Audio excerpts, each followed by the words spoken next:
The focus of PEPS is to promote healthy families. The idea for PEPS came out of a committee.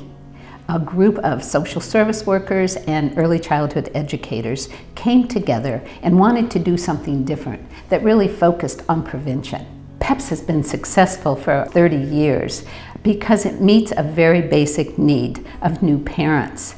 Often new parents are isolated, and PEPS provides an opportunity to make new friends, to get information about child development and learn new skills about parenting in the context of support. The uniqueness of PEPS is it's community-based.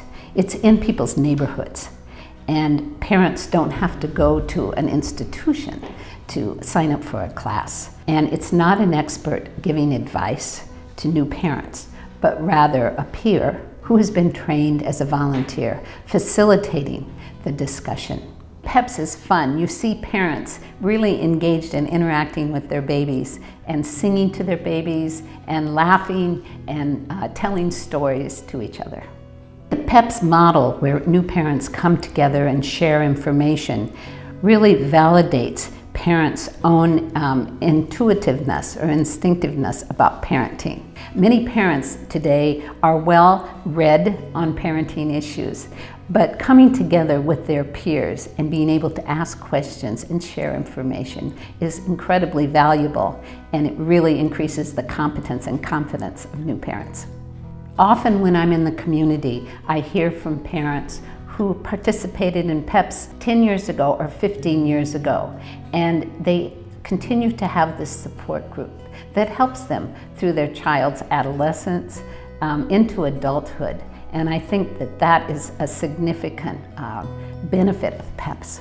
We have one picture of when we were babies and we're all lined up on the couch, just kind of leaning on each other. Like, propped up and useless. I was over hanging out with Rachel. We were very young. Really young, like infants. And I just really loved Rachel, and I wanted to show my affection, and I tried to give her a kiss like I had seen like my parents do and like with their friends and everything.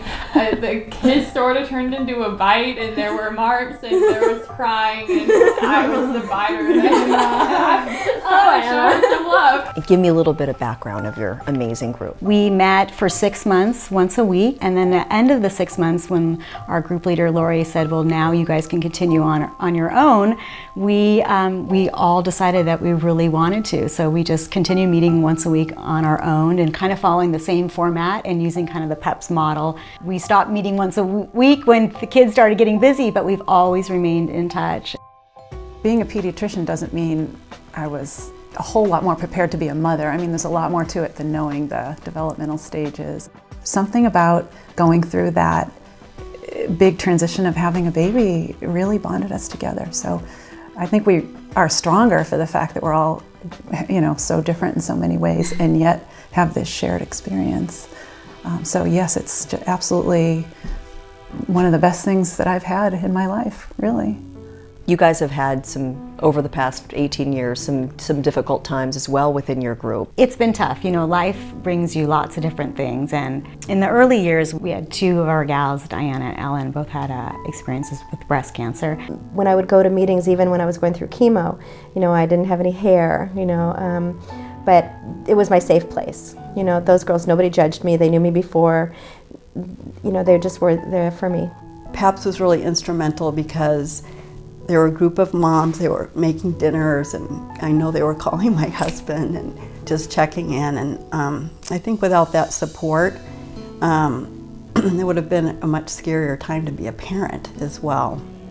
But it was kind of nice knowing that if I couldn't be there as a mom during certain times, that I had a group of moms that were going to be there for my kids. You recently went through, obviously, a difficult time with Yes. losing your husband. What was it like to have the group sort of wrap their arms around you during that time? They were there once he passed. They were there with meal deliveries, and not just for my family, but for my extended family, because his family came from England. My second son, who's 15 now, he did driver's ed, and even one of the dads has been taking him driving just to get his hours in. They're not just like friends, they're part of my extended family, really. Why do you lead groups?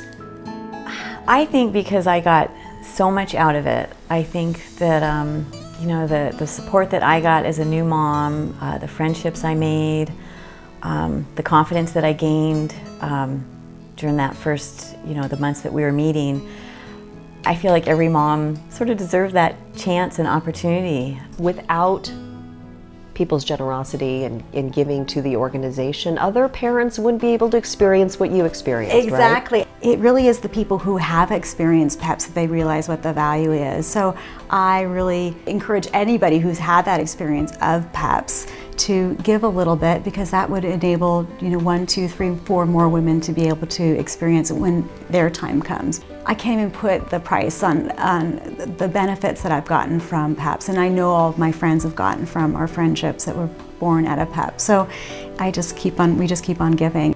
Do you think that having and being able to witness what your moms went through with PEPS and the positive impact it's had on their lives will encourage you to seek that out as well? Oh, yeah. I think it's definitely been wonderful for our moms, and I would love to be able to have that sense of community and group support when I'm a mom in the future.